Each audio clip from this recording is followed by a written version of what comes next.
All right, guys. Great, man. Great show today. Oh, thanks, cool. Max. Appreciate it. You had a question for Jim and Don. Yeah, can you guys ever get Eddie Van Halen on there to answer some questions? We'd love to. That's the one guest that I definitely would love to have on there. But Eddie doesn't do that much press. He doesn't, he pretty much, we'd love to get Roth, but Eddie would be the guy to get. You guys have had Michael Anthony, right? Yes. A couple times, yeah. Yeah, and He's a great guy, right? Pretty cool. He's totally down to earth, man. Yeah, you could break his horns and have fun with him, goof around about him not being on Van Halen anymore, and he totally takes it all in stride. He doesn't care. He's a multimillionaire, What's the story that we've always heard is that it was Alex who is the main prick, and that Eddie just follows suit, and that Alex had the issue with Michael Anthony.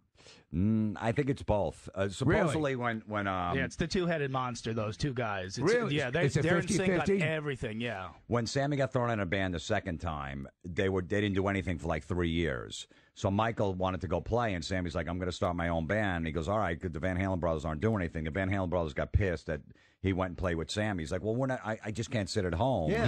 He wasn't doing And then anything. I guess I think Eddie Van Halen, the Van Halen's dad died like a year after that, and Michael didn't go to the funeral, thinking, "Look, these guys are pissed at me. I'm not just going to go, hey, can I come? I haven't seen him in a long time." And they got really mad they didn't even show up at the funeral. But he thought, look, I'm doing the best thing. I don't want to bother him now and show up making it uncomfortable for them. So ever since then, he's been out, and that's it. Wow. But Alex and Dave are like best friends now. Really?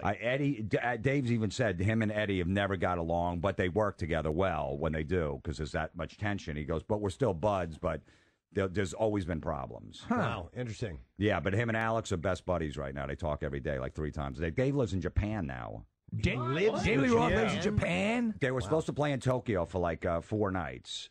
And the tour got postponed because Eddie got sick. So Dave goes, I'm going to go out a month before and just go hang out. And all of a sudden he found out the tour was canceled. He goes, you know what? I'm just going to live here. And he got an apartment. He's just living there. Wow. Yeah. He's like, what the hell? Is it easier for him to be out of the closet in Japan?